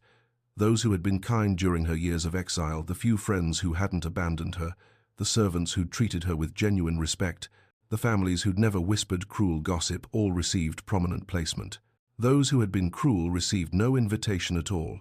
Lady Hartwell, who had called Eleanor a wilted flower, found herself pointedly excluded. Her husband, a rising politician, lost a valuable connection to the Duke of Ashbourne's political influence. The snub was noted by everyone. Charlotte burst into Eleanor's sitting room one afternoon, her face glowing with excitement. "Aunt Eleanor, my debut ball was a success." Lady Pemberton said, "I was the most graceful dancer she'd seen in years, and Lord Ashford's son has already asked Papa if he might call on me." Eleanor laughed, pulling her niece into an embrace. "I'm so relieved, darling. I was worried the scandal would overshadow your evening." "Are you joking? Alexander's defense of you made me the most interesting debutante of the season. Everyone wanted to meet the niece of the future Duchess of Ashbourne." Charlotte's expression turned serious. "Aunt Eleanor, would you allow me to be your maid of honor? I know I'm young, but it would mean everything to me." Eleanor's eyes filled with tears. "Oh, Charlotte, nothing would make me happier." They went shopping together on Bond Street, and Eleanor experienced the strange sensation of being treated with reverence rather than pity. Shopkeepers bowed and scraped, offered their finest goods, competed for the honor of serving the future Duchess. "It's rather overwhelming," Eleanor confessed to Charlotte. "It's what you deserve," Charlotte said firmly. Finally, Lady Margaret Hartfield had become an unexpected friend and ally. Alexander's widowed sister had been just 42, but she'd refused all pressure to remarry after her husband's death, choosing independence over security. "I see in you a kindred spirit," Margaret told Eleanor over tea one afternoon. Another woman who refused to be diminished by society's expectations. "You chose independence," Eleanor said. "I had it thrust upon me." "Did you? Or did you choose dignity over desperation? You could have accepted any number of unsuitable offers over the years, I'm sure. Men looking for a housekeeper or a nursemaid for their children, you refused to settle." Eleanor had never thought of it that way. "I suppose I did. My brother has been lonely his entire adult life," Margaret confided. "Oh, he's surrounded by people, of course, but truly lonely. You're the first woman who's made him genuinely happy. When he speaks of you, his whole face transforms." Eleanor's chest tightened with emotion. "He's given me back myself." "You've given him a future worth having," Margaret replied. The wedding dress was a masterpiece of elegant simplicity, ivory silk with delicate lace overlay, cut to flatter Eleanor's figure rather than hide it. The off-shoulder design showed her graceful neck and shoulders to advantage. It was the dress of a woman, not a girl, sophisticated and beautiful.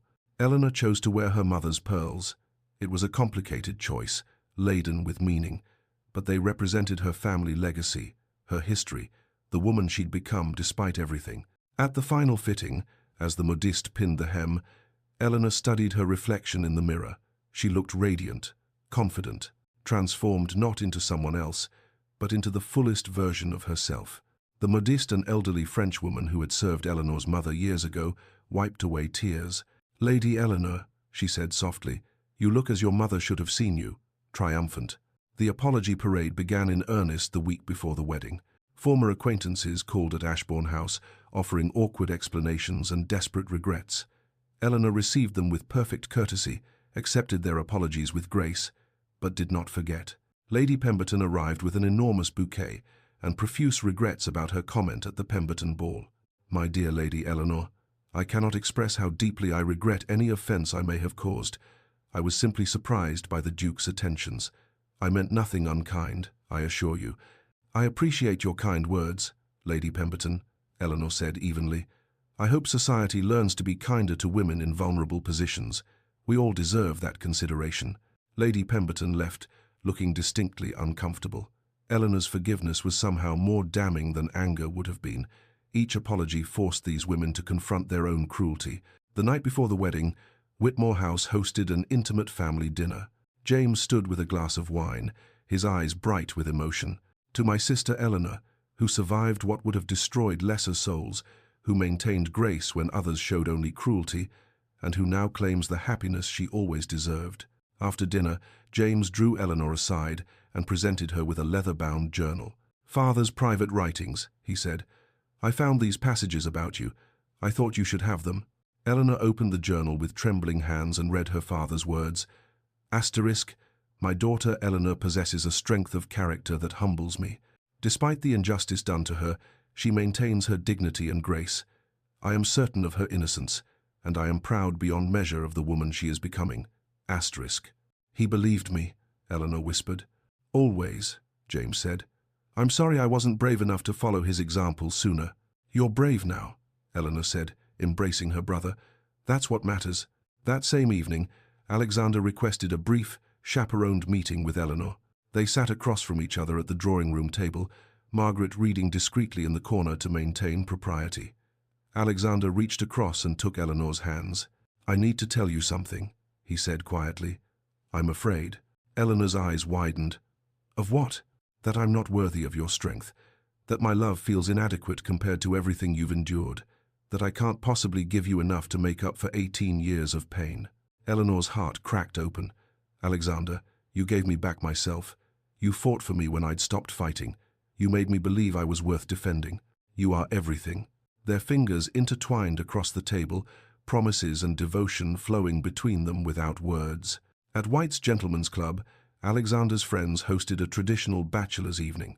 The wine flowed freely, the conversation grew loud and ribald, and then Lord Kenmore, deep in his cups, made a catastrophic mistake. "Sentimental of you, Ashbourne, marrying used goods out of pity." Alexander stood with such sudden violence that his chair toppled backward. The entire room fell silent. "Step outside with me, Kenmore," he said, his voice deadly quiet. "Now." Kenmore went pale, suddenly and brutally sober. "Your Grace, I apologize, I didn't mean—" "Now." "I most humbly beg your pardon," Kenmore stammered. "The wine spoke, not me. I meant no disrespect to your future Duchess." "Eleanor is a Duchess now in all but name," Alexander said coldly. "Insult her again, and your title won't protect you. Am I understood?" "Perfectly, Your Grace." No one else dared speak ill of Eleanor that evening. Back at Ashbourne House, Eleanor hosted her own gathering, Margaret and Charlotte joining her for tea and quiet conversation. "I never thought this day would come," Eleanor admitted. "I'd accepted spinsterhood as my permanent state. I'd made peace with it." "You were never truly a spinster," Margaret said wisely.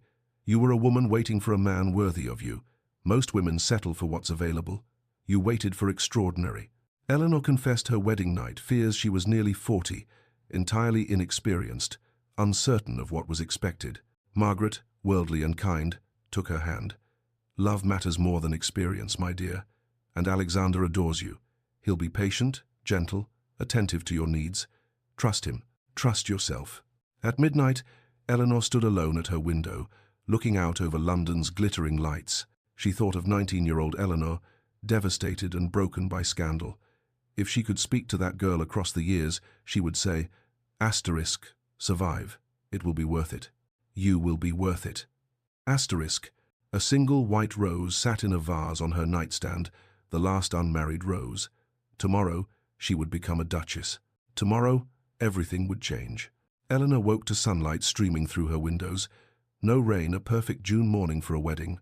Her room filled with women, Margaret, Charlotte, ladies' maids, the hairdresser. They moved around her with practiced efficiency, transforming her from woman to bride. The ivory silk gown slipped over her shoulders like water. Her hair was arranged partially up, with soft curls cascading down her back. The Ashbourne sapphires were placed at her throat, their weight both literal and symbolic. Eleanor watched her reflection transform in the mirror and realized something profound. She wasn't being made into someone else. She was becoming fully herself, the woman she always should have been allowed to be. "You're ready," Margaret said softly.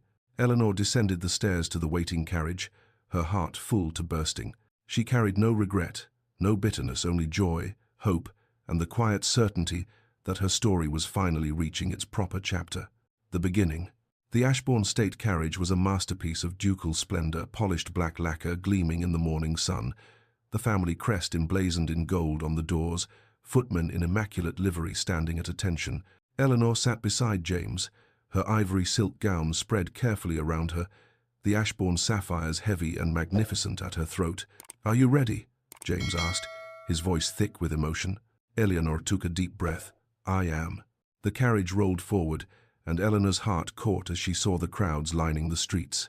London had turned out in force to witness this wedding, the scandal, the vindication, the fairy tale ending that no one had seen coming. Some faces were hostile, still skeptical or resentful, but most cheered as the carriage passed, waving handkerchiefs and calling out blessings. Women in particular pressed forward, their expressions hopeful and admiring.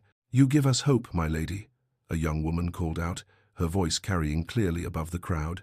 Eleanor turned toward the voice, found the woman's eyes, and waved. The gesture was small but deliberate acknowledgement, solidarity, promise. The woman's face lit up with joy. James covered Eleanor's hand with his own.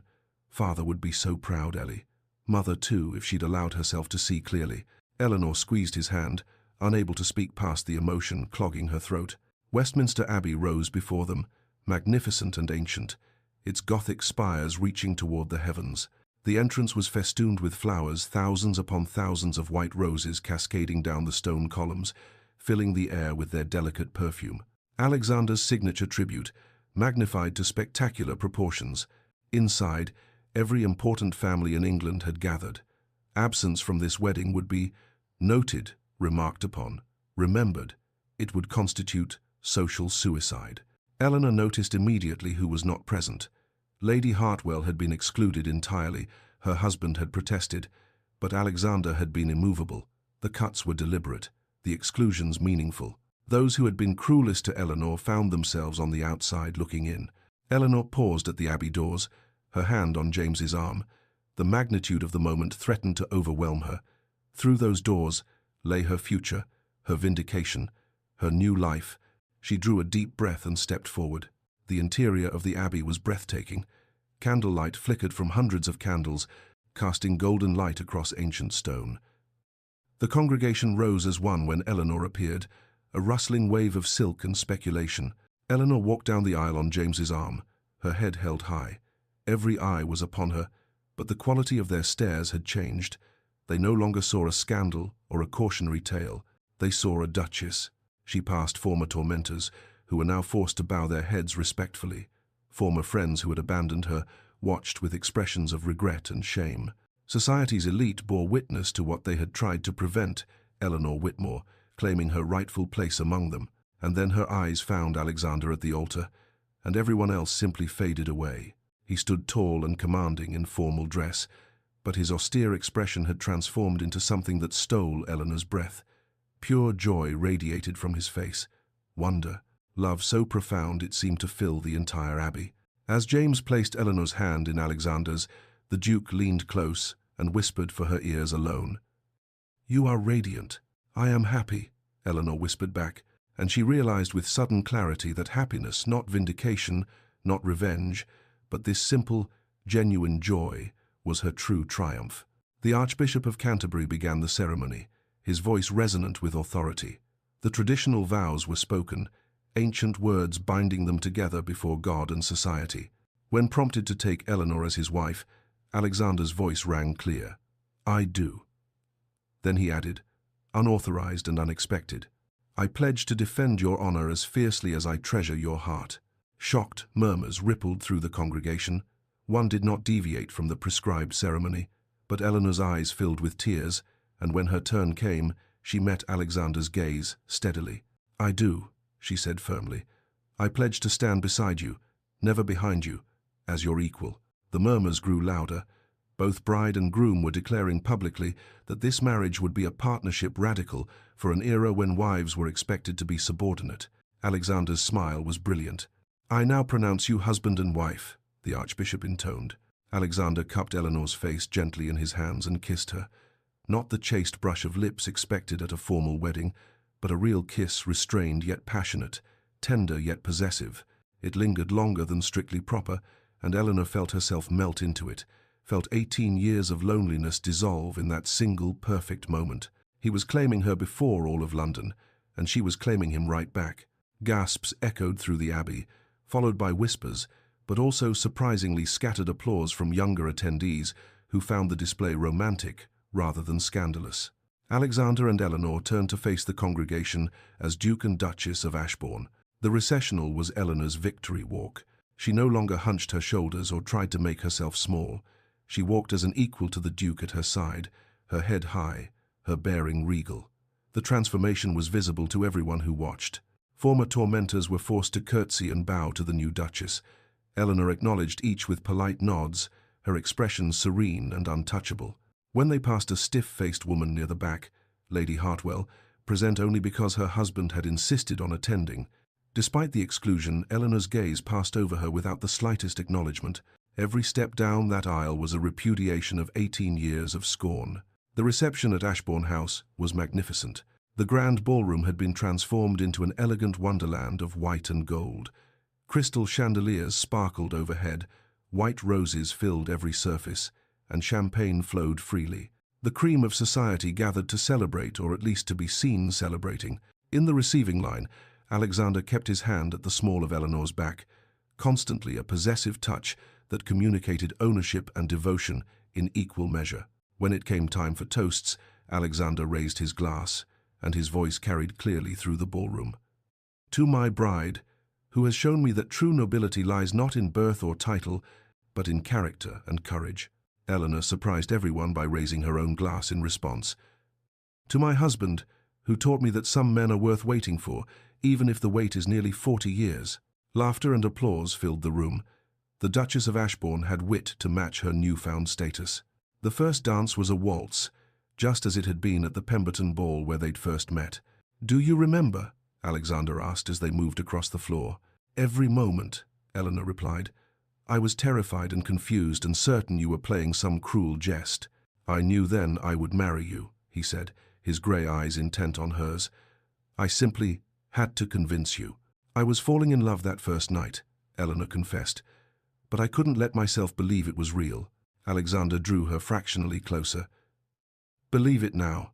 He danced 3 waltzes in succession with Eleanor alone, breaking every rule of etiquette but establishing beyond doubt his devotion to his new duchess. The speeches began. James stood, emotional but steady. 18 years ago, I failed to defend my sister when she needed me most. I will carry that regret always. But today, I celebrate the man who was brave enough to be what I should have been, her champion, her defender, her partner. Alexander, thank you for being the man Eleanor always deserved. Lady Margaret stood next. The Hartfield women are known for being formidable, independent, and utterly unwilling to compromise who we are for society's approval. Today, I welcome another such woman into our family. Eleanor, you are already the sister of my heart. Charlotte's speech brought tears to many eyes. My Aunt Eleanor taught me that a woman's worth isn't measured by marriage or society's approval, but by her own character. She survived injustice with grace, endured cruelty with dignity, and emerged stronger than those who tried to break her. She is my role model, my inspiration, and my dearest friend. Then Alexander stood again and made an announcement that stunned the gathering. My Duchess has decided to establish the Lady Eleanor Whitmore Foundation for wrongly accused women. It will provide legal defense, safe haven, and social support for women facing false accusations. I am donating £10,000 annually to fund this endeavor, and I invite others to join me in this worthy cause. The ballroom erupted in whispers.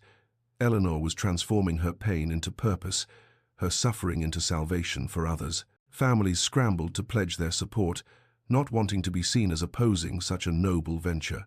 Lady Pemberton approached with an elaborately wrapped gift, her smile tremulous and uncertain. "Your Grace, I wanted to personally apologize for that. I never meant to. Please accept this token of my deepest regret." Eleanor accepted the gift with cool courtesy. "Thank you for the gift, Lady Pemberton. I hope in future you extend kindness to all women, not just duchesses." The words were polite but cutting. Eleanor had not forgotten, though she'd chosen to rise above. Lady Pemberton retreated, her discomfort palpable. Later, Alexander led Eleanor away from the crowd to the conservatory. The glass-enclosed space was filled with roses, and Eleanor gasped as she recognized specific varieties. "These are from my garden," she whispered, moving among the familiar blooms. "I had your entire collection moved here," Alexander said. "Your roses belong wherever you are, and you belong here, with me." Eleanor turned to him, tears streaming down her face, but they were happy tears, joyful tears. She laughed and cried simultaneously, overwhelmed by the magnitude of everything that had changed. Alexander pulled her into his arms and simply held her while she felt everything she'd been holding back for weeks.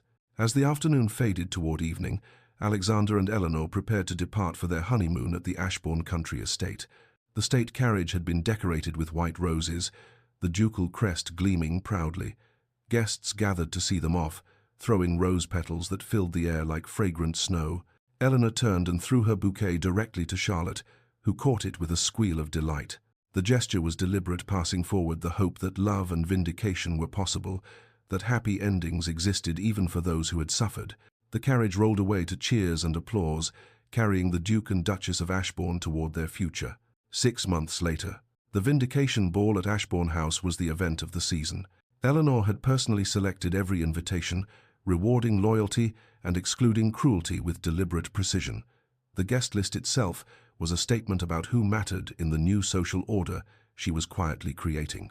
The Duke and Duchess descended the grand staircase together, and a hush fell over the assembled guests. Eleanor wore burgundy silk that complemented her complexion beautifully, the Ashbourne rubies at her throat and wrists. Her hair was styled with confident elegance, and she moved with the assured grace of a woman who knew exactly who she was. Before the dancing began, Eleanor addressed the assembly. "I thank those who stood by me in my darkest hours," she said, her voice clear and strong. "Your loyalty will never be forgotten. To those who did not, I hope my example teaches your daughters that a woman's worth is not determined by age or gossip, but by character and courage." Applause filled the ballroom. Eleanor had become more than a duchess, she had become a symbol. Late that night, after the last guest had departed, Eleanor and Alexander stood at the window of their private chambers, looking out over London's glittering lights. "Do you ever regret the years you waited?" Alexander asked quietly, his arms around her from behind. Eleanor leaned back against his chest, contemplating the question. "Not one moment," she said finally. "The waiting taught me my worth, the struggle taught me my strength, and you taught me that real love doesn't see age, it sees souls." "They said you were too old," Alexander murmured against her hair. Eleanor smiled, turning in his arms to face him. "I was exactly the right age, old enough to know my worth, brave enough to demand it, and wise enough to recognize real love when it fought for me." Alexander kissed her then, tender and thorough, and Eleanor thought of 19-year-old Eleanor, broken and devastated. She sent a silent message across the years. Asterisk, it was worth it. Every moment of pain, every year of struggle, it led to this. To him, to happiness. Asterisk. They stood together at the window, silhouetted against the London skyline, the Duke of Ashbourne and his Duchess, equal partners in a marriage built on respect, passion, and hard-won triumph. They had proven that true love and justice could prevail over society's cruelest judgments, that it was never, ever too late for a woman to reclaim her story, rewrite her ending, and claim the happiness that had always been her birthright. Eleanor was no longer society's cautionary tale.